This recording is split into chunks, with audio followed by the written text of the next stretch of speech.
ou a liderança do governo. Eu acho que as três coisas para ele fica difícil.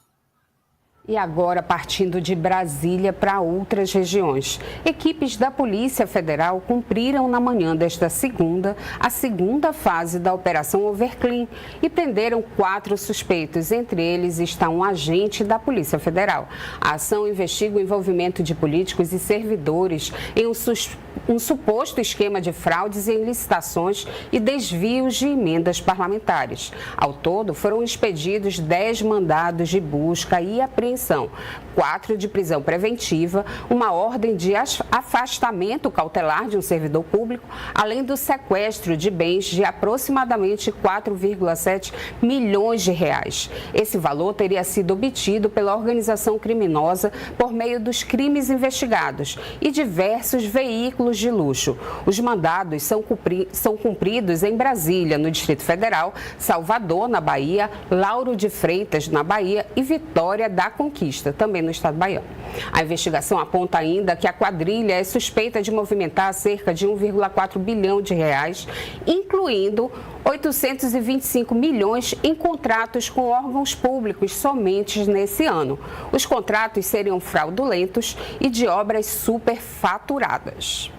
O grupo, ele era composto também por uma célula de apoio informacional, com policiais que tinham a função de repassar informações sensíveis ao bando, incluindo a identificação de agentes federais envolvidos em diligências sigilosas. Foram cumpridos 17 mandados de prisão preventiva e 43 de busca e apreensão na Bahia, Tocantins, São Paulo, Minas Gerais e Goiás. Os crimes investigados são de corrupção ativa e passiva, peculato, fraude em licitações e contratos de lavagem de dinheiro. Walter, como você avalia essas fraudes envolvendo as emendas? Como resolver esse problema? É tudo que a gente estava discutindo anteriormente, lá no começo, né, Ina? Quer dizer, essa questão das emendas não é o primeiro escândalo, né? Pelo contrário, a gente tem permanentemente esses escândalos acontecendo. Temo que não seja o último também, quer dizer, que a gente tenha. O que precisa fazer é, né, aperfeiçoar os esquemas, principalmente os esquemas de controle disso aí.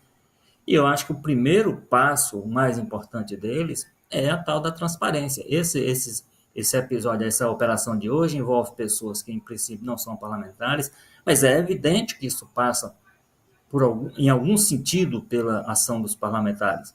O nível de envolvimento deles, a investigação haverá de apresentar na medida em que ela se aprofunde. Essa apreensão que eles fazem de documentos permite que eles, inclusive, entendam, porque às vezes o deputado, o parlamentar também pode ser vítima de um esquema que passa ao largo dele. Mas o fato é o seguinte, é preciso que haja uma maior transparência e, através dessa maior transparência, um controle mais efetivo, que é o que falta hoje.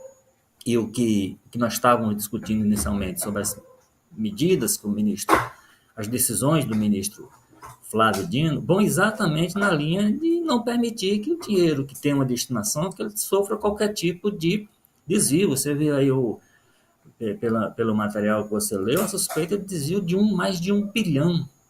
É muito dinheiro que a gente não está falando de pouco dinheiro, a gente está falando de muito dinheiro, de um dinheiro público, de um dinheiro que cada centavo que não chega no seu destino faz muita falta para o cidadão lá na ponta, né? Então, eu acho que eu entendo que o que a gente estava discutindo inicialmente tem muito a ver com esse tipo de coisa. A gente precisa realmente de um sistema que controle melhor, e esse sistema que controla melhor tem como passo inicial e necessário você ter mais transparência, que é exatamente aquilo contra o qual os deputados e senadores parecem estar lutando nesse momento no embate, na crise que está estabelecida com o Supremo Tribunal Federal. Então, se os parlamentares querem ajudar para que a gente não tenha esse tipo de apuração, de operação acontecendo, eles devem, primeiramente, trabalhar lá no início, no primeiro passo que dão, para que haja a máxima transparência possível, e eles não estão fazendo nenhum favor, porque, repito, nós estamos falando de dinheiro público, esse dinheiro não é um dinheiro que pertence